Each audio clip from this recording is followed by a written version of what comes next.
page turns. Welcome back to the channel. I'm Matthew, the man with the hat who reads. And we are looking back at the month that was. This is my December wrap-up. December was not a great month for reading. We'll talk about the statistics here first. In December, we read 10 books, which was down from 13 last year, bringing the year-end total to 139, which was down 1 from the previous year. We did not make the 140 book goal. Just a lot going on. And some of the books I was reading were not really clicking with me, but we'll get into all that here shortly. But yeah, it was a good end of the month, and well, you know, it's a month. So let's talk about the books we actually got to this month. Starting with the carryover from November, this was Matt Ruff's Fool on the Hill. This one was bizarre. I don't really know what exactly we were going for with this because it felt like we were meandering a lot. The general gist is that there's a fantasy world around the real world, and okay, I can get on board with that. I've read plenty of stuff like that, but like I said, there's just too much going on. We have our main character who is very much a dreamer. And we have this whole subplot with him and a romance with some beautiful woman who literally just disappears after a while. There's no real reason for her to be there. She's just there and gone. There's talking dogs and cats that think they're going to heaven. And they arrive at this university that our main character is at, and it's, oh, this is heaven. Okay, all right. There's sprites. Little fairies and sprites, and there's like an ancient evil that they claimed was dead, but it isn't really dead, and it's been freed again. It's just, there's just so much going on. It's well written, and there's things I liked about it. I liked a lot of these things, but certain things just never come back around. One of the earliest things we come across in here is that our main character is being lusted after by this little fairy sprite.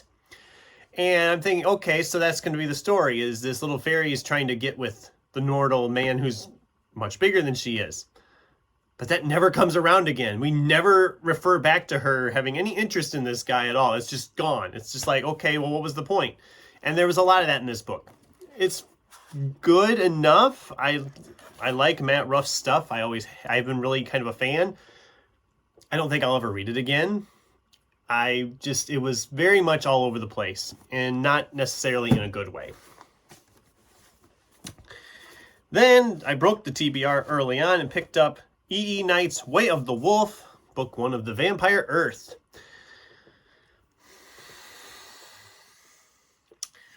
This one was a bit of a disappointment as well, because once again, we go all over the place, and it doesn't really seem like we get anywhere.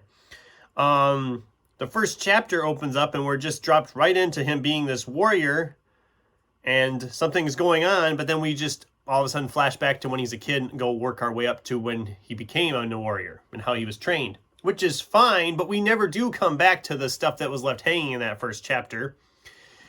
I'm assuming that we go back to it eventually, but there are 8 other books in this series. And I didn't love it enough to go and pick up the next 8 books in the series. So I'm going to cut it off right there. There was things I liked. I liked the fact that they're training them up to take on these vampire-type beings. I love that there's more sci-fi than it is actually horror fantasy, which I was kind of thinking it was. It's very much more sci-fi, which is fine. That's not the issue. I just thought there was, again, a lot of stuff that I wanted to kind of come back to that we didn't come back to there at the beginning. So I was just kind of like, okay, so we're not coming back to that right now. But so yeah, that was a bit of a letdown. But then we finished a library book, Somewhere Beyond the Sea by T.J. Klune. This is the sequel to The House in the Cerulean Sea, which is one of my favorite books. It was my #1 of the year back when it came out. I loved that book. So I was very much excited to pick this one up. I was very hyped for it. And it was good. It was a 5-star read for me. I'd even go so far as to say it was my book of the month because I don't count rereads as my book of the month. But at the same time, something just felt off about it. It just didn't feel like, I don't even know how to describe it. Because I really liked the book. It was a 5-star read for me. It was my book of the month. But something just felt off about it. It didn't feel like we really needed a sequel to House in the Cerulean Sea, even though I love these characters and I love this setting and I love the premises, I love the plots, I love all of that. I still loved it with this one. It just felt unnecessary, and it just, I don't know. It's weird. I had this really weird thing with it because I really liked it, but I also just have this weird, like, does that ever happen with anybody? I want to know from you in the comments. Have you ever read a book that you loved, but something just felt off when you were reading it? Like something wasn't clicking, even though you loved it? I mean, maybe I'm just crazy. I don't know. It was good. It was a 5-star. If you liked the first book, you'll probably like the second one like I did. Jason F. writes, The Wednesday Letters. This was a 2-star book for me. It is very much just schmaltz. I was looking for like, okay, there's going to be some plot here, and there really wasn't. It felt very soap opera-y in plot, where there's revelations on specific characters like, oh yeah, this actually happened, and nobody ever talked about it in their whole lives. I'm just like, these kids are like in their upper 20s, mid to late 20s, low 30s in age, and they didn't know about any of some of the stuff going on in their family's history. I found that really hard to believe.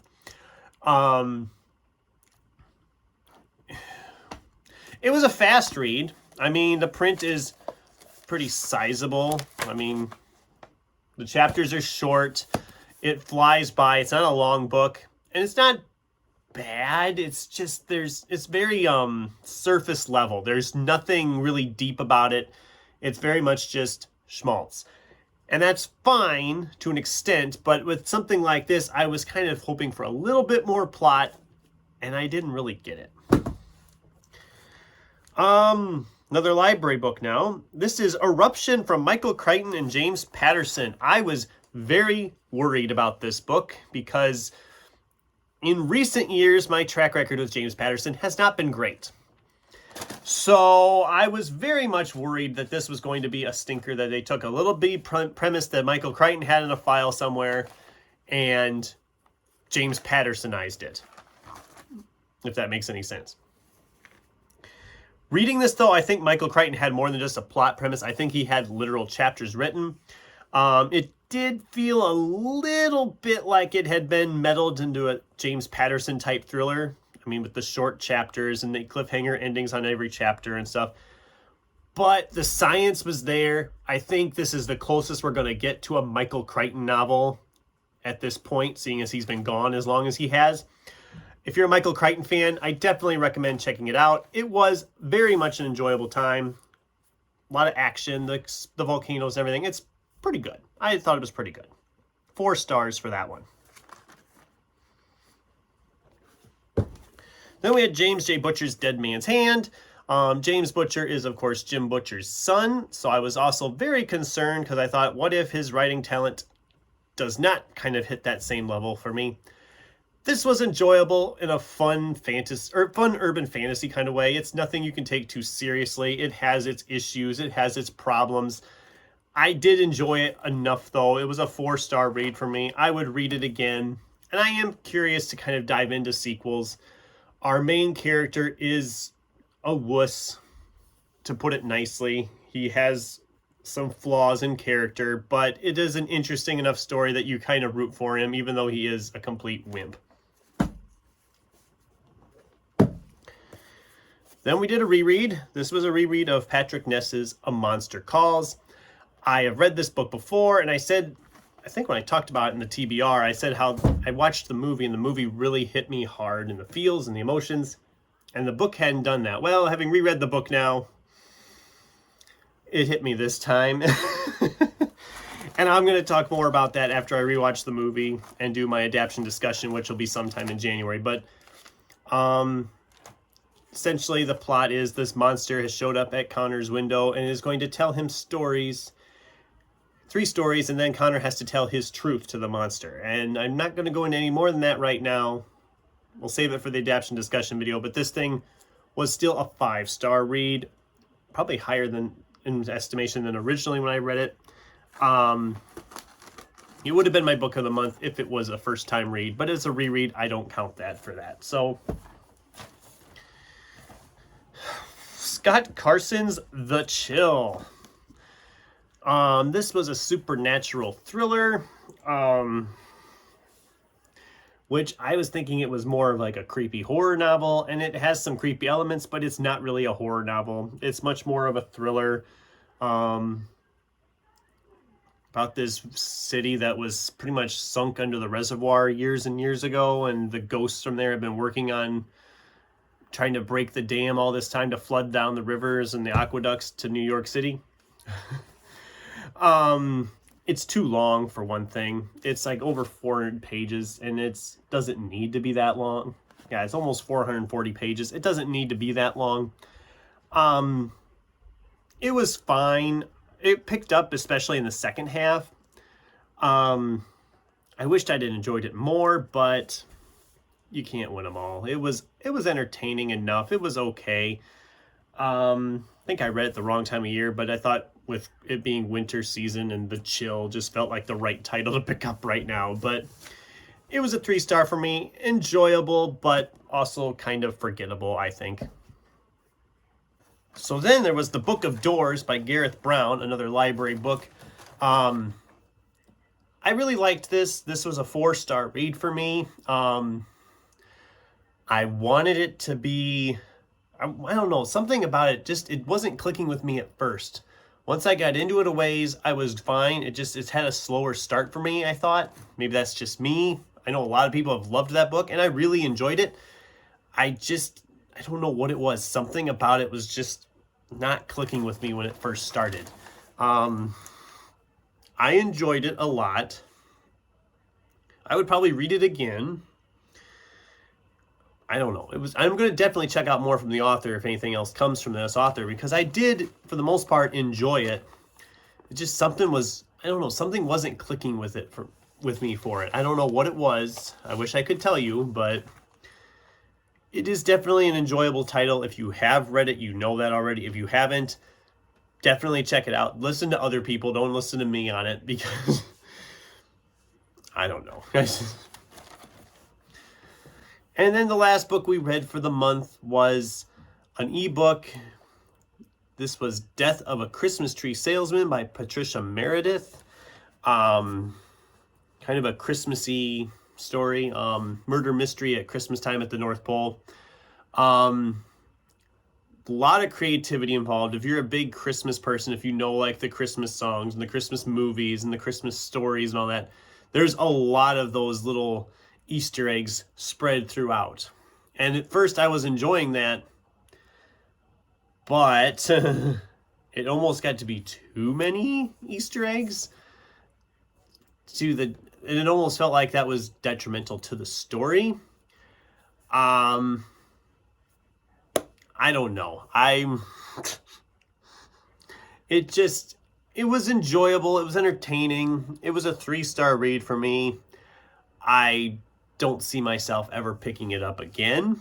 I'm glad I read it. It was entertaining enough. I don't know.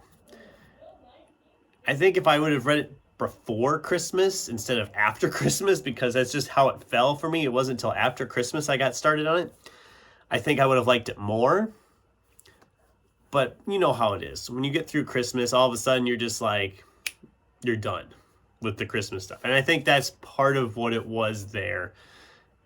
So maybe someday I would give it a shot again. I don't know. Just as long as I read it before Christmas instead of after. So that was the month. As I said, my book of the month was Somewhere Beyond the Sea by T.J. Klune. I would say would be my book of the month. It was a decent month, and it was a good year overall. I mean, some of the books in there just kind of disappointed in December, and I had one I wanted to get finished, and I just ran out of time on it. It's already been finished now in January, but I was really hoping to get Monster Hunter Alpha finished in there, and that didn't quite happen. So, what did you guys think? Am I way off base on some of these? What was your book of the month for December? I'd love to hear from you in the comments down below. And I look forward to sharing with you my favorite books of the year. That'll be the next video coming up here in a few days. In the meantime, thanks for watching. And until next time, keep turning pages.